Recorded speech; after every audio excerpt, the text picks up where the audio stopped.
جمال مصطفیٰ یا نظر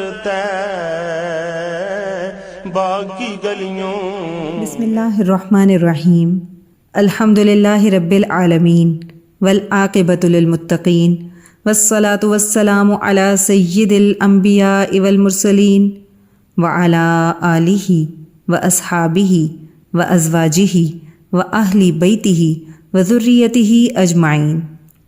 اعوذ باللہ من الشیطان الرجیم. بسم اللہ الرحمن الرحیم. ان اللہ وملائکتہ یصلون علی النبی یا ایہا الذین آمنوا صلوا علیہ وسلموا تسلیما. اللہم صلی علی محمد النبی الامی وعلی آلہ وسلم. بسم اللہ الرحمن الرحیم. رب اشرح لی صدری ویسر لی امری واحلل عقدۃ من لسانی یفقہوا قولی. بسم اللہ الرحمن الرحیم. وقل جاء الحق وزہق الباطل ان الباطل کان زہوقا. آج ہم اپنا درس نمبر 81 کا بقیہ حصہ پڑھیں گے اور اس کا عنوان ہے غزوہ خندق یا غزوہ احزاب. آئیے آغاز کرتے ہیں. بسم اللہ الرحمن الرحیم. سن 5 ہجری میں غزوہ خندق بھی پیش آیا. حق و باطل کا یہ تیسرا بڑا معرکہ تھا. غزوہ خندق کہنے کی وجہ یہ ہے کہ اس غزوے میں مدینہ منورہ کے گرد خندقیں کھودی گئی تھیں. غزوہ احزاب کہنے کی وجہ یہ ہے کہ احزاب حزب کی جمع ہے اور حزب کہتے ہیں گروہ کو، لشکر کو. چونکہ اس غزوے میں تمام یہودی قبائل اور قریش مکہ نے مل کر مسلمانوں کے خلاف لشکر جمع کیا تھا، اس لیے اسے غزوہ احزاب کہتے ہیں. غزوے کا سبب: رسول اللہ صلی اللہ علیہ وآلہ وسلم نے بنو نضیر یہودی قبیلے کو جلا وطن کیا تھا. وہ خیبر میں جا کر آباد ہوئے. انہوں نے مسلمانوں کے خلاف ایک بڑی سازش اپنا انتقام لینے کی غرض سے شروع کی. قریش مکہ کے پاس یہودی رؤسا کی آمد. بنو نذیر قبیلے کے بڑے بڑے سردار جن میں ہوئی ابن اخطب، کنانہ بن ربی، سلام بن ابی الحقیق مکہ معظمہ پہنچے اور قریش مکہ سے کہا، اگر تم ہمارا ساتھ دو تو ہم سب مل کر محمد صلی اللہ علیہ وآلہ وسلم اور ان کی جماعت کو نیست و نابود کر دیں. یہ سن کر ابو سفیان کہنے لگا، مرحبا، خوش آمدید، کیونکہ ہمارے نزدیک سب سے پسندیدہ شخص وہ ہے جو محمد صلی اللہ علیہ وآلہ وسلم سے دشمنی میں ہمارا معاون بن جائے. قریش مکہ کا یہود کی زبان سے اپنے دین کو صحیح ثابت کروانا. قریش مکہ نے یہودیوں سے کہا، اے یہود کے گروہ، تم اہل کتاب ہو اور تمہیں علم بھی زیادہ ہے، لہٰذا تم ہمیں بتاؤ کہ ہمارا دین بہتر ہے یا محمد صلی اللہ علیہ وآلہ وسلم کا دین اچھا ہے. یہود نے کہا، تمہارا دین محمد صلی اللہ علیہ وآلہ وسلم کے دین سے بہتر ہے. تمہارا راستہ زیادہ ہدایت والا ہے، اس لیے کہ تم بیت اللہ کی عظمت کرتے ہو، حاجیوں کو پانی پلاتے ہو، قربانیاں کرتے ہو اور ان چیزوں کی عبادت کرتے ہو جن کی عبادت تمہارے آباء و اجداد کرتے آئے ہیں، لہٰذا تم ہر لحاظ سے بہتر ہو. اس واقعے پر اللہ سبحانہ و تعالی نے یہ آیت مبارکہ نازل فرمائی، الم تر الی الذین اوتوا نصیبا من الکتاب یؤمنون بالجبت والطاغوت ویقولون للذین کفروا ہؤلاء اہدی من الذین آمنوا سبیلا. سورہ نساء کی آیت نمبر 51. اور اس کا ترجمہ ہے، اے محبوب صلی اللہ علیہ وآلہ وسلم، کیا آپ نے ان لوگوں کو نہیں دیکھا جن کو کتاب کا ایک حصہ ملا، پھر وہ بت اور شیطان کے آگے جھک گئے، یعنی اہل کتاب، اور وہ لوگ کفار سے کہتے ہیں کہ تم لوگ زیادہ ہدایت پر ہو مسلمانوں کے مقابلے میں. یہ آیت مبارکہ قیامت تک کے آنے والے انسانوں کے لیے ہے کہ اگر ہم آج بھی یہودی نصرانی کو اچھا کہتے ہیں اور اپنے مذہب اور دین کو ہلکا سمجھتے ہیں تو اللہ کے نزدیک ہم بھی مغضوب ہیں، یعنی اللہ کا غضب ہم پر بھی صادق آتا ہے۔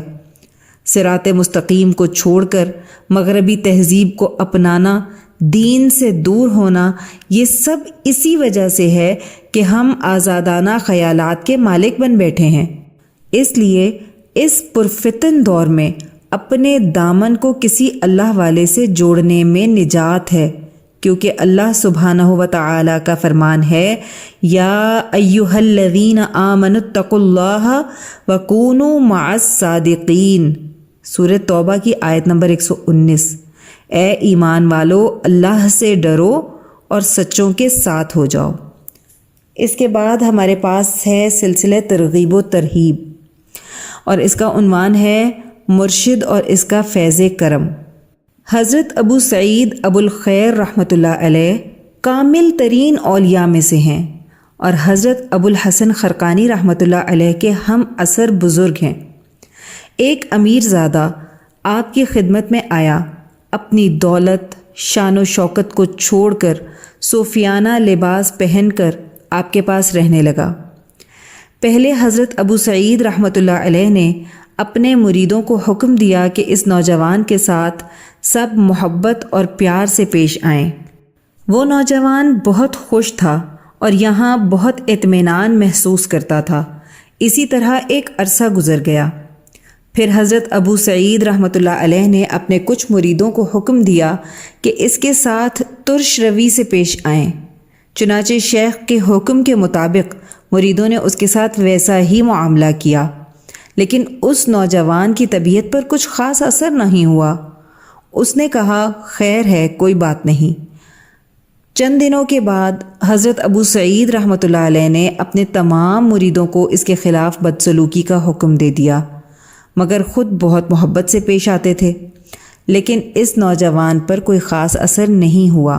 وہ سوچنے لگا کہ کوئی بات نہیں، میرے ساتھی مجھ سے بدتمیزی کرتے ہیں، مگر میرے شیخ تو مجھ سے محبت کرتے ہیں۔ ایک مرتبہ حضرت ابو سعید رحمۃ اللہ علیہ نے بڑا دسترخوان بچھایا اور اس نوجوان کو کسی کام سے بھیج دیا، اور دسترخوان پر مریدوں سے کہا کہ سب کاندھے سے کاندھا ملا کر بیٹھ جائیں، درمیان میں کوئی جگہ نہ رہے۔ جب وہ نوجوان آئے اور کہیں بیٹھنا چاہے تو اسے ہٹا دینا۔ خیر، جب وہ آیا تو ادھر ادھر بیٹھنے کی کوشش کی تو اس کو بری طرح جھڑک دیا گیا۔ اس نے دیکھا کہ شیخ ابو سعید رحمۃ اللہ علیہ کے برابر میں ایک جگہ خالی ہے۔ وہ وہاں گیا اور جیسے ہی بیٹھنا چاہا، حضرت ابو سعید رحمۃ اللہ علیہ نے بڑی حیرت سے اس کی طرف دیکھا اور کہا، تمہیں شرم نہیں آتی؟ پیٹ کے لیے اتنا پریشان ہو؟ اس وقت اس نوجوان کی ساری امیدیں پانی میں مل گئیں۔ آج شیخ نے بھی اپنا رنگ بدل لیا۔ اس کا دل زخمی ہو گیا۔ وہ سر جھکا کر شرمندگی کے ساتھ کمرے سے باہر نکلا اور خانقاہ کے پاس ایک چھوٹی سی مسجد تھی، وہاں کونے میں جا کر بیٹھ گیا۔ لوگ کھانے سے فارغ ہونے کے بعد ذکر و مراقبے میں مشغول ہو گئے اور رات گزر گئی۔ تہجد کے وقت حضرت ابو سعید رحمۃ اللہ علیہ نے اپنے مریدوں سے فرمایا، آؤ چلیں، ایک بڑے اللہ والے کی زیارت کریں۔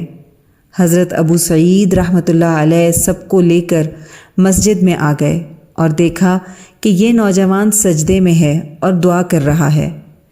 اے میرے پروردگار، میری آخری امید میرے شیخ کے ساتھ وابستہ تھی، آج وہ بھی مجھ سے روٹھ گئے ہیں۔ اب آپ کے علاوہ میرا کوئی نہیں، آج آپ مجھ پر رحم فرمائیں۔ اگر آپ نے بھی اپنے دربار سے نکال دیا تو میں کہاں جاؤں گا؟ اگر آپ نے مجھے نکالا تو میرے لیے اب کوئی جگہ نہیں۔ آپ قادر مطلق ہیں، میرے شیخ کو میرے اوپر مہربان بنا دیجئے۔ سجدے ہی کی حالت میں اس نوجوان نے محسوس کیا کہ کسی کی داڑھی اس کے تلووں سے لگ رہی ہے، کوئی اس کے پاؤں کو چوم رہا ہے۔ جب سجدے سے سر اٹھایا تو دیکھا کہ حضرت ابو سعید رحمۃ اللہ علیہ اس کے تلوے چوم رہے تھے۔ وہ نوجوان بہت حیران ہوا اور گھبرا گیا۔ حضرت ابو سعید رحمۃ اللہ علیہ نے فرمایا، بیٹا گھبراؤ نہیں، ہمارے سلسلے میں جب کسی کو مرید بناتے ہیں تو ہم پر یہ ذمہ داری ہوتی ہے کہ اس کو دربار الہی تک پہنچا دیں اور جو حجابات اس کے سامنے آئیں اسے دور کر دیں۔ پہلا حجاب تمہارا مال اور تمہاری شان و شوکت تھی جسے تم چھوڑ کر یہاں آئے۔ دوسرا حجاب تمہارے پیر بھائی تھے جو تمہاری عزت و احترام کرتے تھے۔ تیسرا حجاب خود تمہارا پیر تھا جو تمہارے ساتھ محبت اور شفقت سے پیش آتا تھا۔ جب یہ تمام حجابات تمہارے سامنے سے ہٹ گئے ہیں تو تمہیں دربار الہی کا دروازہ نظر آیا اور تم بے پردہ اللہ تعالیٰ سے جا ملے۔ تم ادھر اللہ سے راز و نیاز میں مصروف تھے اور ادھر ہم دعا کر رہے تھے کہ الہی یہ نوجوان جو ہم سے نا امید ہو گیا ہے اسے اپنے دربار میں قبول فرما لے۔ ابھی تہجد کے وقت ہمیں یہ اشارہ ملا ہے کہ آپ کو خلافت دے دی جائے، اس لیے میں تمہیں بشارت دینے آیا ہوں، جاؤ اب مخلوق خدا کی خدمت میں لگ جاؤ اور سیدھے راستے کی طرف رہنمائی کرو۔ سبحان اللہ۔ یہاں ہمارا درس نمبر 81 مکمل ہو گیا۔ آئیے دعا کر لیتے ہیں۔ اللہم صلی علی محمد النبی الامی وعلی آلہ وسلم۔ یا اللہ، ہماری اس ادنا سی کوشش کو قبول و منظور فرما لیں اور اس کو ہماری بخشش کا ذریعہ بنا دیں۔ اس کو قیامت تک امت کے لیے ہدایت اور عشق نبی صلی اللہ علیہ وآلہ وسلم کا ذریعہ بنا دیں۔ اے اللہ، جو کچھ پڑھا سنا اس کا ثواب سب سے پہلے آقا کریم صلی اللہ علیہ وآلہ وسلم کی بارگاہ عالیہ میں تحفتاً، ہدیتاً، نذرانتاً، محبتاً، عقیدتاً پیش کرتے ہیں، قبول و منظور فرما لیں۔ نبی کریم صلی اللہ علیہ وآلہ وسلم کی برکت اور وسیلہ جمیلہ سے اس کا ثواب تمام انبیاء کرام، خلفائے راشدین، امہات المؤمنین، اہل بیت اطہار، صحابہ کرام، صحابیات، بزرگان دین، اولیاء اللہ، شہداء، صدیقین، صالحین، مؤمنین، مؤمنات، مسلمین، مسلمات کو پیش کرتے ہیں، قبول و منظور فرما لیں۔ الہی اس کا ثواب سلسلہ قاسمیہ، عزیزیہ، نقشبندیہ، مجددیہ کے تمام بزرگان، بالخصوص شیخ الاولیاء حضرت مولانا مہر محمد صاحب رحمۃ اللہ علیہ، شیخ الحدیث حضرت مولانا عبدالحکیم صاحب رحمۃ اللہ علیہ اور شیخ الاسلام حضرت مولانا محمد عبدالعلیم قاسمی صاحب رحمۃ اللہ علیہ کو پہنچا دیں اور ہمارے بزرگان کے بلند درجات کو اور بھی زیادہ بلند فرما دیں اور ان پر اپنی رحمت خاصہ کا نزول فرما دیں۔ یا اللہ، ہمارے مرشد گرامی حضرت شیخ عزیز القاسمی حکیمی مہروی نقشبندی مجددی دامت برکاتہم العالیہ پر اپنا خاص فضل اور خانقاہ اور مدرسے پر اپنا خصوصی کرم فرما دیں اور انہیں امت کے لیے ہدایت و شفا کا ذریعہ بنا دیں۔ اے اللہ، ہمیں توحید پر زندہ رکھ۔ اے اللہ، ہمیں توحید پر موت دینا۔ اے اللہ، ہمیں توحید پر دوبارہ زندہ کرنا۔ آمین بحرمت سید المرسلین صلی اللہ علیہ وآلہ وسلم۔ سبحان ربک رب العزت عما یصفون وسلام علی المرسلین والحمد للہ رب العالمین۔ جدھر دیکھی اسی ماہ مبیں کی چاندنی دیکھی۔